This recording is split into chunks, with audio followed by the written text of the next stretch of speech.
Hello বন্ধুরা, দেখো আজকে একটি খুব সহজ এলোফোরের ডিজাইন তোমাদের জন্য নিয়ে এসেছি।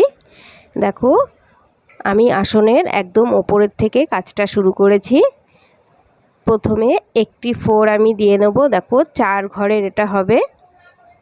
4টে সুতো কাউন্ট করে, প্রত্যেকটা সেলাই 4টে সুতো করে কাউন্ট করে আমি করছি, অর্থাৎ 4 ঘরের করছি। এই যে প্রথম যেটা আমি ফোর তুললাম, এটাকে আমি কমন হিসাবে ধরে নেব। তারপরে দেখো কমনটা হয়ে যাওয়ার পরে প্রথমে এক ঘর একটি লাইন করলাম, তারপরে 2টি লাইন করেছি, এবার দেখো 3টি লাইন করেছি। এবার আমি 2টি লাইন করব, শেষে একটি লাইন করব। এটা আমার হাফ হলো। এবার আমি ওপরের দিকে সেলাই করব। দেখো পাশাপাশি আমি 2টি লাইন করব, 2টি লাইনের ওপরে এবার 3টি লাইন করব।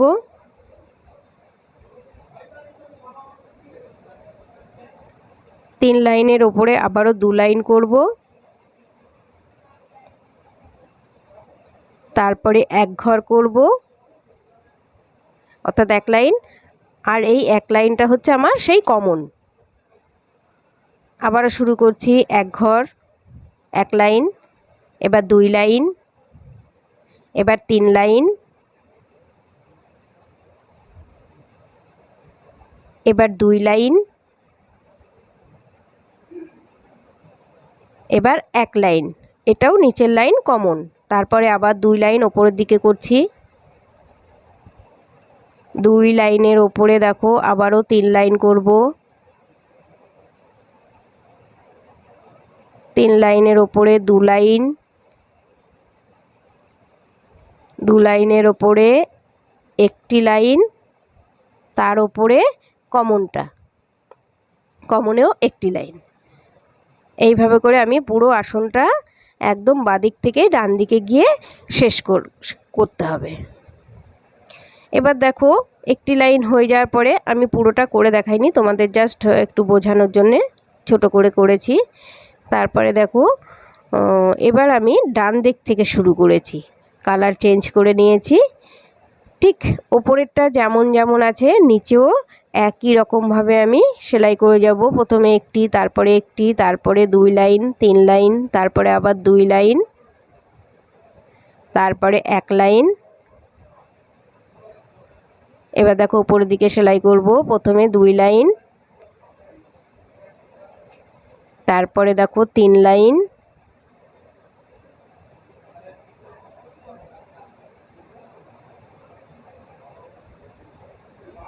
দুই লাইন, 1 লাইন, এইভাবে করে পুরো লাইনটা আমি কমপ্লিট করে তোমাদের দেখিয়ে দিচ্ছি।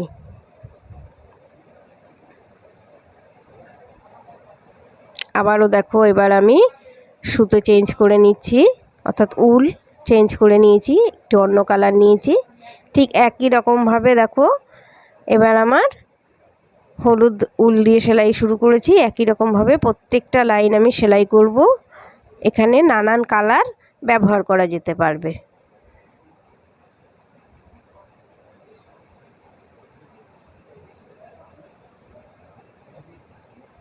এই ডিজাইনটা তৈরি হয়ে যাওয়ার পরে তোমরা দেখতে পারবে খুব সুন্দর লাগবে দেখতে। নানান কালার উল দিয়ে এই সেলাইটা, অর্থাৎ এই ডিজাইনটা তৈরি করা যাবে। এইবার দেখো আমি আবার বাদিক থেকেও শুরু করেছি সেলাই, অর্থাৎ এই সেলাইটা ডান দিক বাদিক যে কোনো দিক থেকেই সেলাই করা যাবে। দেখো এবার আমি 3 লাইন করব। প্রত্যেকটা এখানে আমার 4 ঘর করে আছে, অর্থাৎ 4টে করে সুতো কাউন্ট করে করেছি। আর যখনই লাইন চেঞ্জ হচ্ছে মাঝে 2টো করে লাইনের গ্যাপ দিয়ে টোটালে 4টে করে লাইন সেলাই করতে হবে।